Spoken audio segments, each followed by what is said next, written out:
अस्सलामुअलैकुम, मैं हूँ Mrs Bilal, Mrs Nazish Khan again अपने न्यू व्लॉग के साथ और with another hope with a lot of thoughts and as usual. अच्छा, सबसे पहले तो जी बहुत बहुत जज़ाकल्लाह। ये मेरे पीछे पर्दे को अगर आप देख रहे हो तो ये बारिश की वजह से मैंने फ़ोल्ड किया हुआ है क्योंकि फ़र्श तक है तो वो पानी से गंदा हो जाता है। दैट इज़ वाई चूल्हे पर बन रहा है जी हमारा खाना, शलजम की सब्ज़ी। बना इसलिए नहीं पाई उसकी वीडियो कि मेरा फ़ोन जो है वो कुछ वीडियोस भी अपलोड नहीं कर पाई कि मेरा फ़ोन जो है वो परेशान कर रहा है और प्रॉब्लमेटिक हो रहा है थोड़ा सा, तो वो बनने गया हुआ था। खैर आज बनकर आया तो फिर वो मैंने कहा कि सबसे पहले तो मैंने ज़रा एक लास्ट वाला जो मेरा मोटिवेशनल वीडियो था अबाउट ड्रामा, एक ड्रामे को लेकर सबके अलग अलग थाट्स होते हैं, मेरे भी कुछ थे। इट्स नॉट अबाउट कि I was against on the whole story about the whole story, but yes somehow इतना गंदा आप इमेज अपनी औलाद का नहीं बना सकते। ऐसा नहीं है, औलादों को बहुत डिग्रेड किया गया है।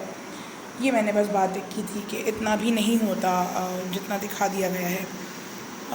माँ बाप को अपनी तरबियत पे इतना तो पता था कि 4 औलादों में से कोई एक आपकी होगी। खैर इट्स अ साइड पार्ट।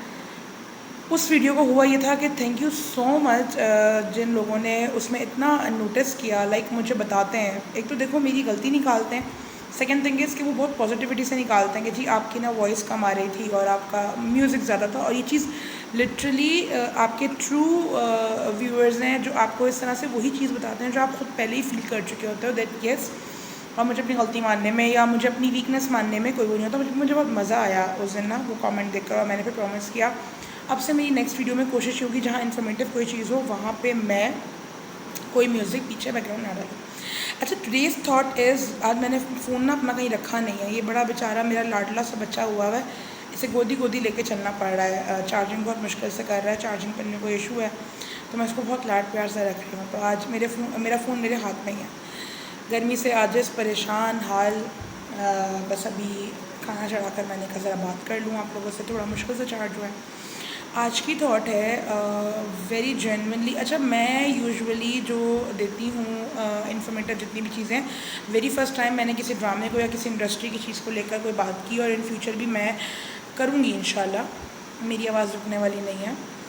तो लेकिन मैं मोस्ट ऑफ जो है वो फैमिली इश्यूज़ पे बात करती हूँ, और लोग उसको हमेशा कह देते हैं जी आप सास बहू के झगड़े लेकर ज़्यादा बात करती हैं। तो जिन चीज़ों में प्रॉब्लम्स होती हैं उन्हीं को लेकर बात करते हैं मैंने। और रही बात, मेरे जितने भी व्यूअर्स जो मेरे वीडियोस देखते हैं दे नो सो वेल कि मैं सिर्फ सास बहू के झगड़ों पे बात नहीं करती। मैं मेरा बहुत मशहूर हुआ है, मतलब मेरा बहुत वायरल हुआ है वो वाला वीडियो जिसमें मैंने औलादों के डिफरेंसेस की बात की है कि बिफ़ोर मैरिज तो ज़ाहिर है हर देखें, शादी से पहले आपकी सारी औलादें आपके लिए एक सी होती हैं, नहीं होती वो माँ बाप जाने औलाद जाने।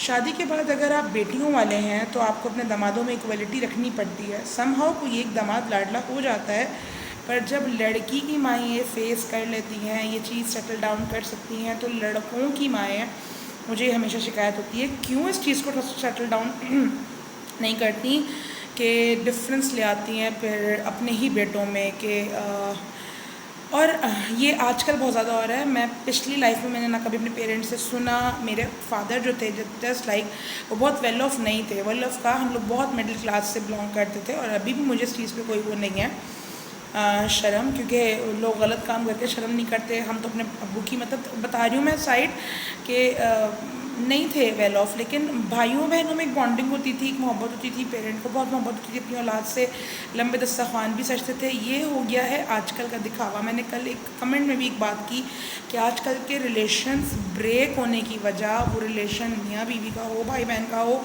यार दिखावा बहुत आ गया है। अगर और मैं अगेन ही बात कोट करती हूँ यहाँ पर कि इस चीज़ को ये मत समझा करें कि मैं अच्छा जो इशू पे बात करूँगी वो मेरे घर का इशू है। यार खुदा का खौफ करे, मैं भी जगह जगह इश्यूज़ देखते हुए सोचती हूँ कि यार आज ये टॉपिक मज़े का लग रहा है। और आप इमेजिन करेंगे शायद आप लोग वाकई में जब पहले मैं टिकटॉक पे और व्लॉगिंग पे नहीं थी ना, तो मैं कहती थी यार यूँ ही आते होंगे और बना देते होंगे जो अच्छे हैं। मैं नाचने की बात नहीं कर रही, आप प्ले म्यूज़िक करें और नाच लें इस्तग़फ़ार, और आप गंदी बेहयाई करें, आप फजूलियात में लड़कों के साथ चीपस्टर्स इश्यूज़ करें। अल्हम्दुलिल्लाह I am family oriented lady, before marriage and after getting married obviously ज़्यादा ही हो गया। तो मैं हमेशा अब ये चीज़ तो सोचती हूँ कि वाकई में हम यूँ ही नहीं उठ के आ जाते। मैं जब स्पेशली कोई चीज़ आपको फेस करना होता है, मुझे फ़र्स्ट ऑफ़ ऑल तो मुझे थैंक यू जज़ाकल्लाह सब कहते हैं मेरा वोकल जो है वो कॉन्फिडेंस बहुत अच्छा है, मैं आई टू आई बहुत अच्छा कांटेक्ट करती हूँ। मैं तो ज़ाहिर है मैंने 8-9 साल एडमिनिस्ट्रेटिव पोस्ट पे जॉब की है और मैं हर तरह का पेरेंट, हर तरह का बंदा डील करना जानती हूँ। वरना मेरी आंखें यहाँ से यहाँ भी आ जाती हैं जब मैं किसी गलत पर मैं नहीं डरती। मैं अपने हस्बैंड से ही बात बोलती हूँ, मैं डरती सिर्फ अल्लाह ताला से हूँ। आफ्टर दैट अपने फादर से ऑब्वियस एक रिस्पेक्ट होती है, एक डर होता है। उसके अलावा मैं रिश्तों में डरती नहीं हूँ, मैं रिश्तों में रिस्पेक्ट रखती हूँ। मेरा चुप हो जाना, मेरा हम्बल होना, मेरा काम होना, वो मेरे रिश्तों को लेकर हम्बलनेस है, मोहब्बत है। वो मेरे रिश्तों को या मेरे जॉब्स को लेकर डर नहीं होता। मैं डरती नहीं हूँ, मैं अपना मौक़िफ़ रखने में नहीं डरती, पीछे नहीं हटती। तो मैं लिटरली आपको बताऊँ कि मैं जब अब कोई भी आप जैसे मैं अभी आपके सामने एक आज कोटेशन रखूँगी, एक बात रखूँगी, उसे क्लॉज रखूँगी, तो आपको पता है जब मैं किचन में काम कर रही होती हूँ, मैं बेड सेट कर रही हूँ, मैं कपड़े तय कर रही हूँ, मैं ट्यूशन्स पढ़ा के फ्री हुई हूँ, मैं नमाज़ पढ़ के फ्री हुई हूँ, दुआ मांग के मैं उस टॉपिक पे अपने आप से बात कर रही होती हूँ। जैसे मैं भी आपसे बात कर रही हूँ ना, मैं सिंपली इसी चीज़ को शीशे पे देखकर और सब पे देखकर, क्योंकि मेरी शुरू से आदत थी, मैं स्पीचेज़ में, नात ख़्वानी में पार्टिसिपेट करती थी, तो मैं यही करती थी। बेस्ट होता है शीशे के आगे, तो मैं अभी भी पता है ये चीज़ करती हूँ। ये चीज़ मेरे कॉन्फिडेंस की वजह है। और कॉन्फिडेंस की वजह ये भी होती है कि आप जितने सच्चे और खरे हैं, तो आपको मैं सच्चे और खरे होने का मतलब ये नहीं कहती कि आप मुझे बेइज्जती कर डालो, ब्लंट हो जाओ, स्ट्रेट फॉरवर्ड। मुझे स्ट्रेट फॉरवर्ड और बदतमीज़ी का भी डिफरेंस एक दिन मैं आपको बताऊंगी। अच्छा, आज का टॉपिक ये है, और टॉपिक इसमें मेरा शायद खाना थोड़ा उबल रहा है, उसमें उबाल आ गया है। ये मेरा शलजम जो है वो रेडी हो रहा है, और मैंने आज हरी मिर्चें बहुत, गर्मियाँ बहुत हैं तो मैं लाल मिर्चों की जगह ज़रा हरी मिर्चें जो हैं वो प्रेफर कर रही हूँ। वो मैंने सब्जियों में काट के डाल देती हूँ, तो वो अच्छा टेस्ट आता है हरी मिर्च का। और हरी मिर्चें भी गर्मियों में ज़रा मज़े की आती हैं, वो लाइट सी ग्रीन। अच्छा, तो आज का इशू और टॉपिक, अभी मैंने रिसेंटली एक, मैं दूसरी टिकटॉकर का नाम नहीं लूँगी, शी इज़ अ लेडी, और उसके अलावा फिर मैंने, और नज़रों से बहुत दिन तक बहुत इशूज़ गुजर रहे होते हैं ना, तो एक इशू पे कोई बात आप करें तो उसके पास आपके पास उसके सॉलिड रीजंस एंड क्लॉज हों। अच्छा जी, इशू आज का ये है, और मैं दोनों साइड से पॉजिटिविटी और नेगेटिविटी दोनों बताऊंगी। देखिए, एक चीज़ आज मैं बहुत क्लियर कर दूं कि इस बात को फ़र्स्ट ऑफ़ ऑल तो मैं कैसे समझाऊं। कहते हैं ना, जब तक हम उस लेवल पे नहीं आते, हम लोग कहते हैं कि आप बड़ी बड़ी बातें कर सकते हैं, आप वैसे नहीं बन सकते। नहीं जी, दुनिया में सारी बहुएँ बुरी नहीं होती, ठीक है, और दुनिया में सारी सासें भी बुरी नहीं होती। सेम, दुनिया में सारी बहुएँ अच्छी नहीं होती और दुनिया में सारी सासें भी अच्छी नहीं होती। तो सिर्फ इसके एक नाम से बहू अब वो बुरी हो गई है, ड्रामों में भी और हर जगह, या वो ज़्यादती का निशाना बनी हुई है। और एक जगह सास, उसका कोटेशन या तो बहुत ही हाई फाई अच्छी दिखा देंगे कि वो अच्छा अच्छी है, तो फिर वो रुल जाएगी बहू, क्या भाई अच्छी है तो उसका बीच का रास्ता भी निकाले ना, या फिर वो बहुत ही बुरी है, कोई सेंटर उसका वो नहीं निकालता। जबकि मेरे नज़दीक, मेरी ज़िंदगी में बहुत सी सासें, इंक्लूडिंग मेरे ददियाल में या मेरे ननियाल में, बहुत अच्छी लविंग सासें हैं, और मेरी फ्रेंड्स में से किसी की बहुत अच्छी हैं और किसी की ने तो जो है वो नाक में दम किया हुआ है। मतलब अल्लाह माफ़ करे, कब्र में पाँव लटकाने के बावजूद भी वो पूरी की पूरी हैं तंग करने में और ज़िच करने में ना।